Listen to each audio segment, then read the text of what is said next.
Hi everybody.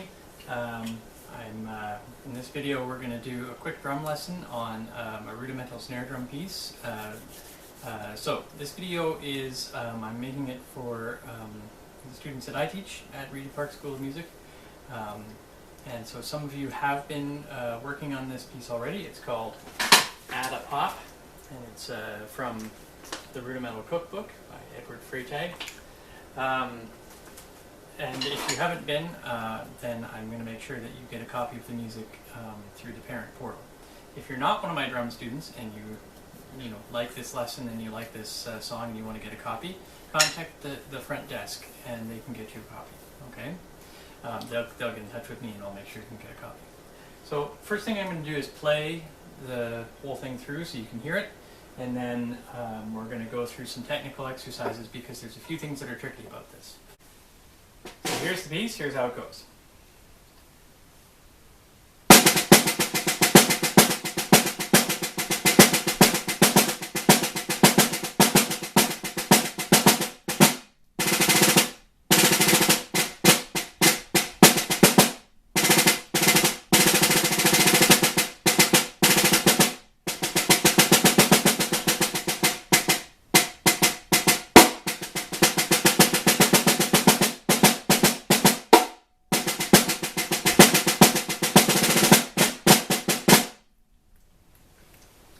Okay, so that's the piece. There are two main things that I want to talk about. The basics, of course, you have to go through. You have to make sure you get the sticking all in the right place. You have to try and play the accents. You really have to work on the dynamics, like louds and softs, crescendos, diminuendos. Very important to work on all those. But the exercises I want to give you are subdividing the 16th note rhythm, and then how to figure out how to play the double stroke rolls, like what length to play them in. Okay, so what I'm going to do is I'm going to put the camera onto a page of exercises, okay, so that you'll be able to follow along. So you won't see me playing, but I'll be talking and you'll be seeing the exercise page while I play. In order to play the rhythms correctly, you need to be able to subdivide by 16th notes.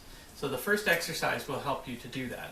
All of these different rhythms appear throughout this piece.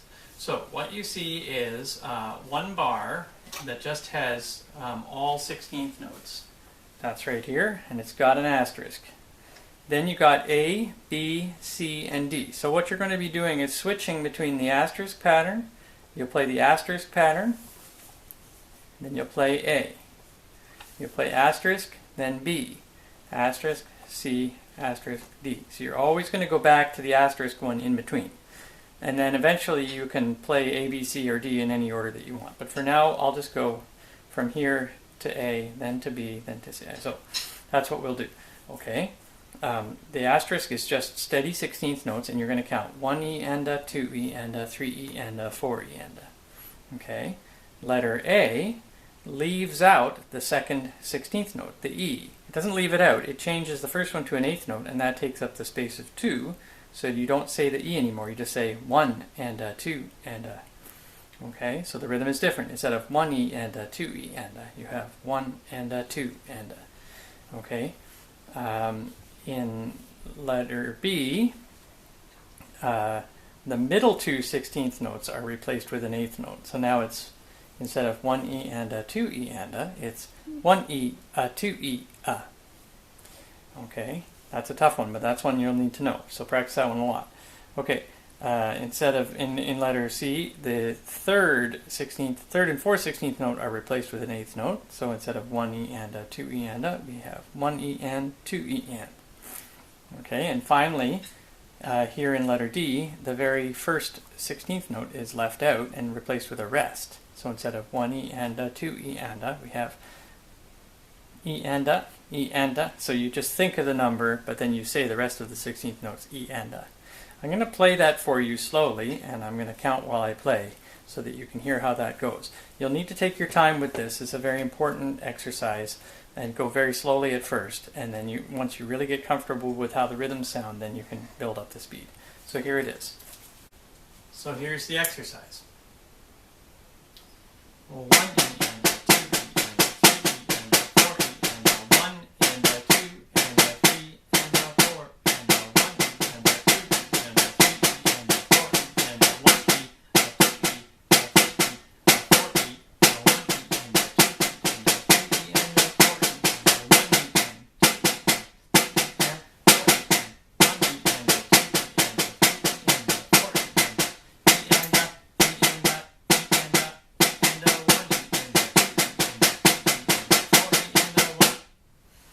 Okay, so I played through that whole thing, and then I went back to the asterisk pattern one last time. You should repeat that many more times. I just did it one time for the sake of not making this video last a long time. But that's how you play that exercise. Really do it slowly like that at first. Count out loud if you can, and also pay attention to the sticking, okay? So take your time with that. That will really help you learn the rhythms of this piece. Okay, the next thing we're going to do is how to figure out how to play the double stroke rolls. Okay, so I put on the PDF the bar number where some of the rolls appear. They might appear in multiple bars, but this is just one example. So you have 5-stroke rolls, 7-stroke rolls, 9-stroke rolls, and 17-stroke rolls. So this is, the first one is what they're printed like, and then I put equals, and then I sort of broke it down using 16th notes of how you would actually play that. So this is what the 5-stroke roll looks like, which to me is a bit confusing. It doesn't really tell you what sticking to use. But if I write it out my way, then you can see that it's 1, 2, 3, 4, 5 strokes that are played in the rhythm of 1E end. Okay, so I'm going to play that for you. What I'm going to do is I'm going to play the rhythm 1E and then rest, and then I'll play 1E and again, but with the double stroke roll. So here it is, just the 16th note rhythm. 1E and. Now I'm going to add the doubles. 1E and. So again, 1E and. 1E and. So instead of just hitting once per 16th note, you're going to hit twice per 16th note. This one I find looks especially confusing, the 7-stroke roll. You have to do a hit followed by a roll, but how many hits do you do in the roll? So you do the hit, then it's 1, 2, 3, 4, 5, 6, 7 strokes, okay? And it's in the space of a full group of 16th notes. 1E and we'll say 1E and 2, okay? The first count, the 1, is just a single hit. It's not a double, and then you double the rest of them. So again, I'll play the rhythm, then I'll play it with the doubles. Okay, 1E and 2, 1E and 2, 1E and 2, 1E and 2. Okay. So the next thing that you'll need to do is the 9-stroke roll. Okay, and it's the same formula. You can see, you can just follow it along. It fits into the space. All of the 16th notes here are doubled. So you play 1E and 2, and they're all doubled. I'll do it first without the doubling, and then with the doubling. 1E and 2. 1E and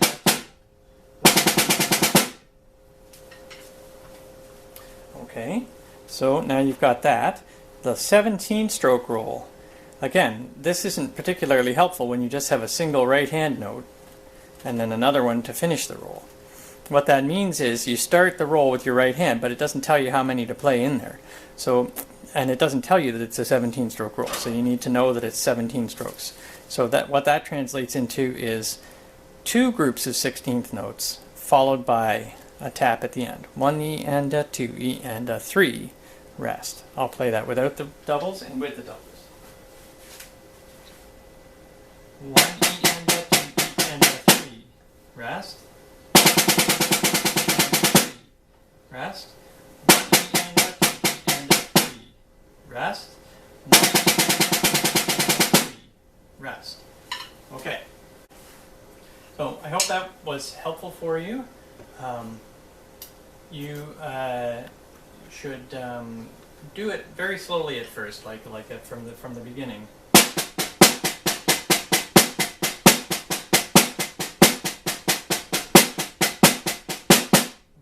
Don't go too fast at the beginning. There's so much information here that needs to be worked out first. It's a little bit more of an advanced piece. So take it at that slow speed. Be patient with it. Use these exercises and repeat them quite a bit, and you'll start to really get a good feel for how this is supposed to go. Okay, have fun with it, and happy practicing.